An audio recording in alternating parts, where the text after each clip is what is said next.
ఇక నెక్స్ట్ ఉసిరి. చలికాలంలో దొరికే పండ్లలో ఉసిరి ఒకటి. ఇవి చలికాలంలో చాలా విరివిగా దొరుకుతూ ఉంటాయి. వీటిని కూడా మీ డైట్లో ఏదో ఒక రకంగా తీసుకోవడం చాలా మంచిది.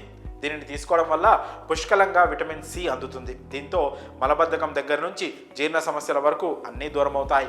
ఇమ్యూనిటీని పెంచి జలుబు, జ్వరం, దగ్గు సమస్యలన్నీ దూరం చేసుకోవచ్చు. ఉసిరి నుంచి ఉసిరి పచ్చడి, ఉసిరి రసం, ఉసిరి పులిహోర వంటి వంటకాలను చేసి ఆ రుచిని ఆస్వాదించడమే కాకుండా అనేక రకాల ఆరోగ్య ప్రయోజనాలను కూడా పొందవచ్చు. ఇక రేగి పండ్లు.